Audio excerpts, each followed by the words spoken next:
y donde es privada. Son muy pocos los países donde el agua es privada, pues en la mayoría es administrado pues por la gerencia pública.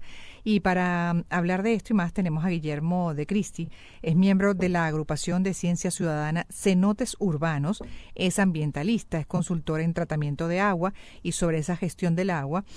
Pues vamos justamente a hablar y sobre todo que garantice que el agua llegue de calidad y llegue a la población, por supuesto, pero además se pueda cuidar ese recurso fundamental. ¿Cómo estás, Guillermo? Buenas tardes y bienvenido. Buenas tardes, ¿cómo estamos? Gracias por estar con nosotros. Cenotes urbanos, ¿qué hace? Me llama mucho la atención y me gustaría que empezáramos por ahí, señor Guillermo. Bueno, primero habría que explicar un poquito qué quiere decir cenote, Uh-huh. porque es algo que muy poca gente conoce y bueno, es una apertura que surge a la superficie de un sistema de cavernas.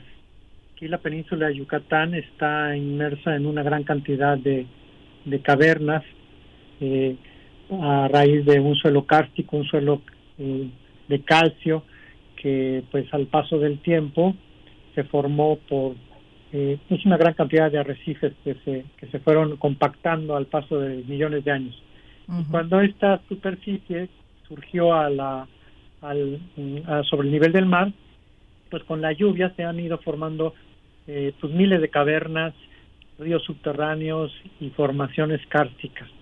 Cuando estas formaciones kársticas se les desploman los techos y se abren hacia la superficie, pues lo que normalmente vemos es pues una especie como de círculo o semicírculo en donde en el fondo vemos agua, que no es otra cosa que es el acuífero, ¿no? A eso le llamamos cenotes nosotros. Ya. Yeah.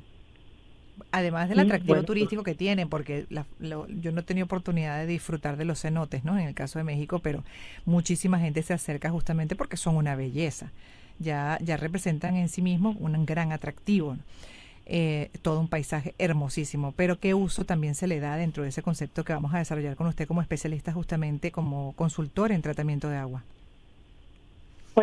Cenotes Urbanos es una agrupación de ciencia ciudadana de voluntarios que semana con semana se dan un tiempo y un espacio para ir a acudir precisamente a estos cenotes, sobre todo los que están inmersos en la mancha urbana de Playa del Carmen, aquí en Quintana Roo, que pues con este crecimiento desbordado que se han tenido en los últimos 20, 25 años, pues muchas construcciones, muchas obras crecieron en torno y sobre la selva, ¿no? Y bueno, pues hay muchas cavernas, cuevas, cenotes inmersas en la ciudad. Y pues este grupo lo que hacemos es ir, eh, dignificarlas, que eso quiere decir básicamente limpiarlas, tratar de vincularlas con las personas, con la comunidad, para que entiendan que es parte del ecosistema, que no son ni tiraderos de basura ni drenajes.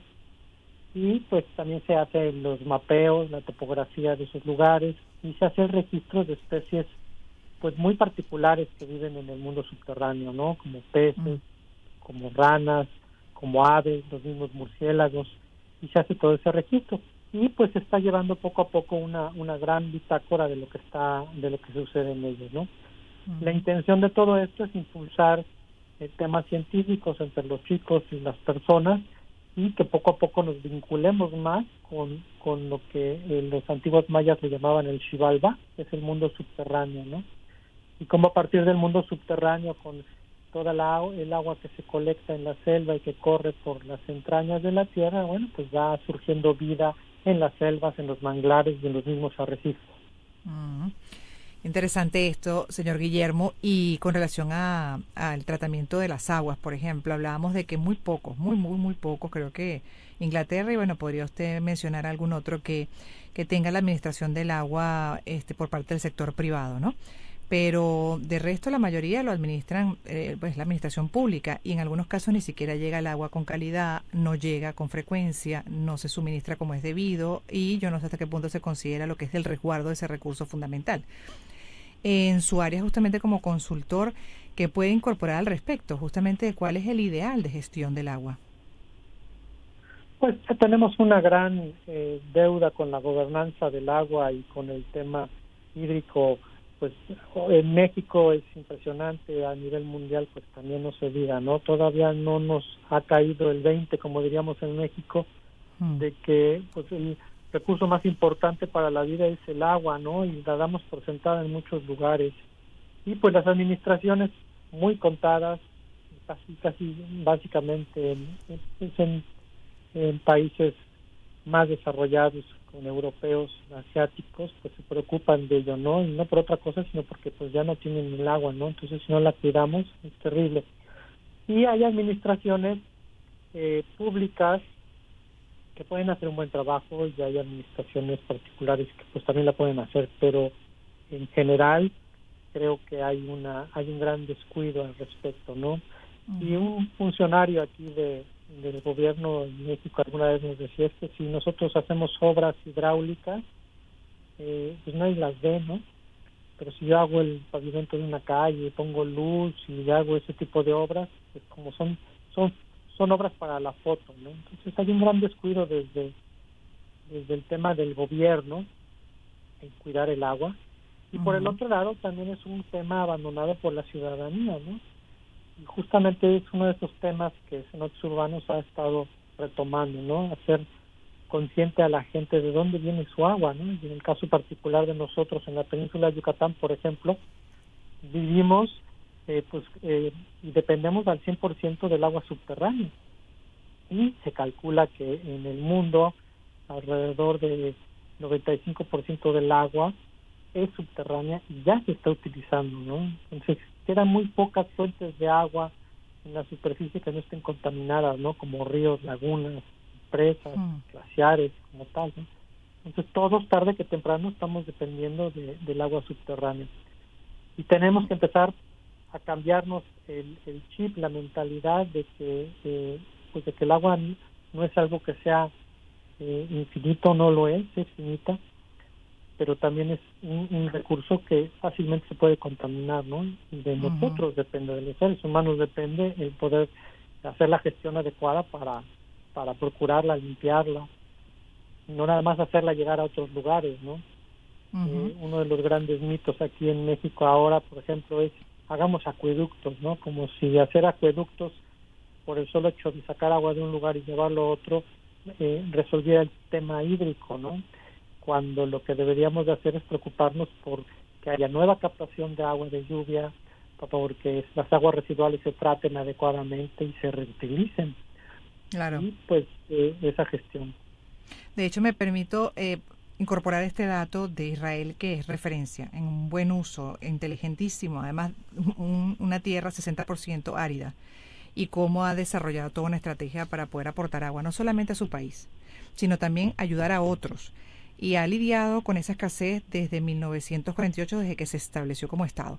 Ante el crecimiento de la población, la distribución desigual de las lluvias y las bajas e inestables precipitaciones, el país encontró formas efectivas de satisfacer esas necesidades crecientes de agua. Y para hacerlo, el gobierno de Israel ha estado implementando una estrategia nacional de agua que ha evolucionado a lo largo de los años. Esa estrategia ha sido influenciada por el agravamiento de la escasez, junto con la voluntad y capacidad política para efectuar cambios significativos en el país. Y en cada etapa de evolución se han consolidado y sumado mejoras, así como también se ha agregado desafíos, lo cual se ha ha desencadenado la generación de sucesivos pilares que orientaron el desarrollo y la aplicación de soluciones innovadoras. Y explica este artículo pues parte de los pilares. Uno, la reducción del consumo, lo que usted está comentando. A lo largo de los años, el gobierno realizó numerosas campañas de educación ciudadana, concienciando sobre el uso eficiente del agua. También lo otro que incorporaron tecnología al servicio del agua y saneamiento, el valor real del agua. En la primera década del siglo XXI se generaron sucesivas sequías que sirvieron a las entidades regulatorias sectoriales ganar el respaldo político necesario para sacar adelante una reforma estructural del sector, y se privatizó y descentralizó el servicio. El sistema tarifario pasó a reflejar el costo real de la producción y el suministro del agua. Estos cambios impulsaron más innovaciones, particularmente en la gestión del servicio, el mantenimiento y la renovación de la infraestructura. Y bueno, así ha ido convirtiéndose en referencia para otros, incluso 60%, no perder de vista, esto es un territorio árido. Ellos usan incluso el agua salada, el agua de mar. Así es. Sí, así es. Pero creo que parte del motivo por qué Israel está y ha hecho ese gran trabajo es precisamente porque no tenían agua, ¿no? Y uno de los grandes es. problemas que tenemos muchos de los países latinoamericanos es que nos han vendido la idea de que el agua es infinita, ¿no? Y que el agua es gratis. Y posiblemente el agua es gratis y es un derecho humano, pero purificarla, transportarla, adecuarla, sanitizarla, cuesta.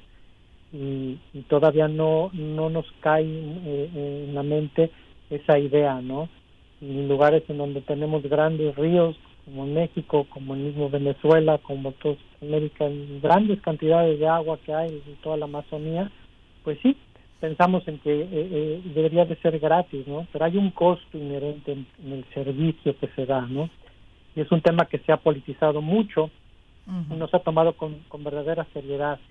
Y la ciudadanía no ha exigido a los gobiernos tanto municipales como regionales o federales que tomen realmente la rienda del asunto, ¿no? En algunos lugares, cuando se ha privatizado el suministro, ¿no? de ese líquido, pues se toma como una afrenta cuando llegan otros gobiernos más populistas, ¿no? Por aquí en el caso que tenemos ahorita nosotros en este lado, ¿no? Pero necesitamos como ciudadanos exigirle a las autoridades encargadas del suministro que, para empezar, se entregue agua con la calidad suficiente, ¿no? Porque en muchos lugares, en el mejor de los casos, se perforan pozos, se bombea agua y se lleva a las zonas urbanas, ¿no? Y no con ello quiere decir que necesariamente sea de la mejor calidad, ¿no? Sin mayor tratamiento, ¿no? Y nosotros como ciudadanos tenemos que entender que el ciclo del agua, nosotros influimos en el ciclo del agua y pues tristemente de forma muy negativa, ¿no? Porque hay algo importante que mencionar. En la Tierra no hay más agua o menos agua que la que había hace millones de años. Es exactamente la misma cantidad, ni un litro más ni un litro menos. La única diferencia es que hay agua más contaminada y que la que había hace algunos siglos todavía, ¿no? ¿Y por qué? Básicamente, bueno, pues por las actividades de los humanos, ¿no? Entonces nosotros somos responsables de que nos estemos quedando sin agua, ¿no? La mala administración, El y desarrollo. sobre todo en los temas del desarrollo, el tema de los riegos, son los que más gastan agua, ¿no?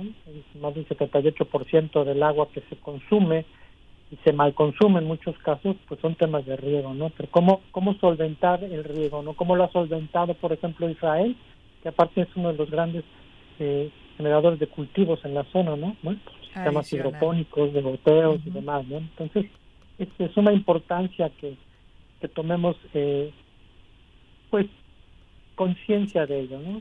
Y conciencia es desde, exacto, y conciencia es desde lo más básico, ¿no? Alguna vez dábamos una plática a unos alumnos en una escuela y yo les preguntaba, ¿ustedes saben de dónde viene el agua? Y alguien alzó la mano y dijo, del grifo de la casa, y ese es el tema, ¿no? Que estamos tan limitados a nuestro marco de referencia que no nos damos cuenta que por otro lado pues estamos interconectados, ¿no? Sí, somos exacto, ¿no? Ese es uno de los grandes temas, ¿no? Sí, necesitamos pues cambiar el chip. Mucho, es mucha educación, mucha conciencia. Esto es sí, es una responsabilidad de todos y por supuesto siempre escoger en la medida de lo posible a buenos administradores para el país y sus recursos, por supuesto, para también lograr algo de garantía, ¿no? En el tiempo, un recurso fundamental en este caso como el agua que hemos estado revisando con un experto. Guillermo de Cristi es miembro de la agrupación de Ciencia Ciudadana Cenotes Urbanos. Los cenotes son una belleza en México, ambientalista, está hablando desde allá justamente, consultor en tratamiento de agua. Gracias por haber estado con nosotros, señor Guillermo. Muchas gracias a usted por el espacio. Y bueno, feliz tarde para usted, señor Guillermo. Tenemos que hacer una pausa y en breve regresaremos.